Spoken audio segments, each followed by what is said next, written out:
Assalamu alaikum wa rahmatullahi wa barakatuh. My dearest brothers and sisters in Islam, welcome to the New Muslim Academy and another episode in our series Stories of the Prophets. Today we want to talk about Prophet David, or Dawood alayhi salam, upon him be peace and safety and God Almighty's mercy.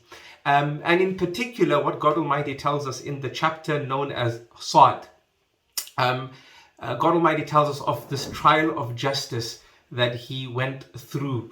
What is this trial of justice about? Well, he was a leader, he was a judge, he was a prophet of God Almighty, and he was tested in this sphere. Sometimes people are rich and they're tested with their wealth. Sometimes people have authority and power and they're tested with that authority and power. Are they going to do the right thing or the wrong thing? Are they going to keep God Almighty in their hearts and their money and power in their hands, such that they use their money and power that they have in their hands as God Almighty wants, right? And God Almighty is in their hearts. So that's a test. That's a test. Sometimes God Almighty is in the heart of a person, and their wealth and their power is in their hands, but they slip. They slip. So the test is, what will you do after the slip? And this is the genre that Prophet David experienced in terms of his trial and his test. For once he was praying, as God Almighty tells us in this chapter, he was praying, he was in his dedicated place of prayer, and a group of people or two people, there's different understandings based on the reading of the Arabic verse, because the plural or the pronoun denoting a group of people is used, but in terms of the plaintiff and defendant, it doesn't come across as two groups of people, but rather two people. But there's no issue here, because you can also understand it as a group of people entered upon him, but the case was related to two people within that gathering. So they enter upon him during the evening, his place of worship, and you get the impression, because God Almighty says, إِذْ تَصَوَّرُوا الْمِحْرَابِ, that his prayer place was closed. So they entered without permission during the evening, and this created anxiety and fear in the self of Dawood. He didn't know what was happening, but then they presented their case, and he understood that they had an issue that needed urgent attention, that needed his ruling. So he was a judge, and he went through a trial in terms of this authority that he had, but not out of arrogance, out of just a mistake. Human nature took over, and he made a mistake. What happened? The plaintiff said that I have become overwhelmed because of my brother. My brother has 99 ewes. A ewe is a female sheep. He has 99 and I have one. And وَعَزَّنِي فِي الْخِطَابِ, he's overwhelmed me and put me in a situation whereby I have to give him my one. He wants to mix my one with his 99.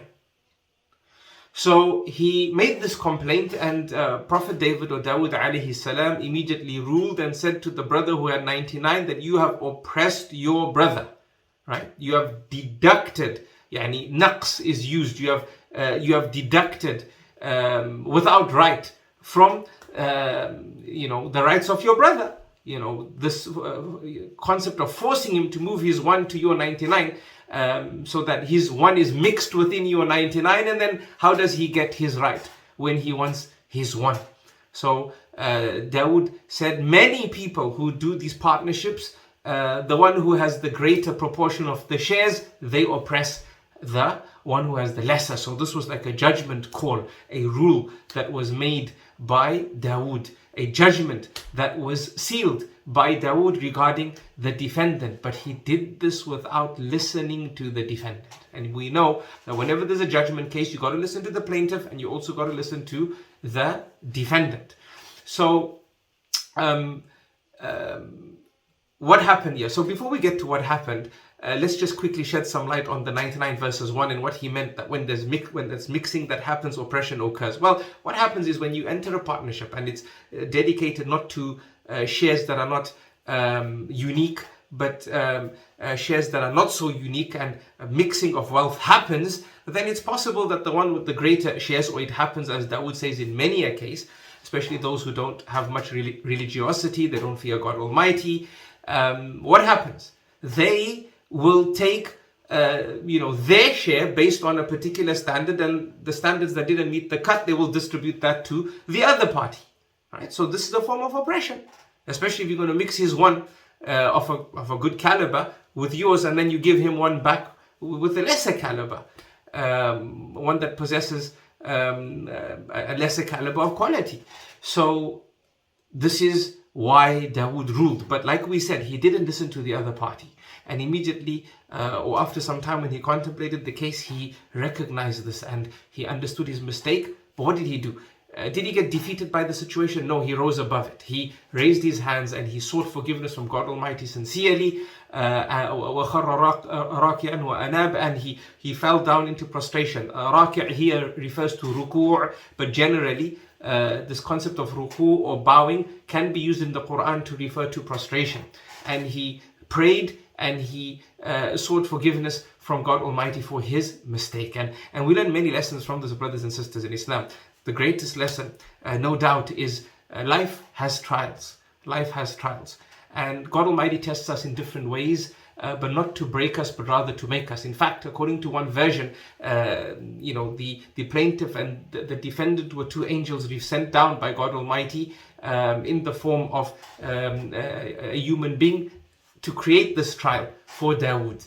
God Almighty tests us in different ways for reasons best known to him, but never to break us, but rather to make us, because sometimes God Almighty wants to get us to a level in paradise that we will never reach if we are left to ourselves. Right? And God Almighty is just. He doesn't want to place us in a level in paradise and then a group of people come and say, why did he go there? Why did she go there? What special thing did they do that they get that paradise and we don't? Well, then God Almighty can show them the trial that they went through and they passed.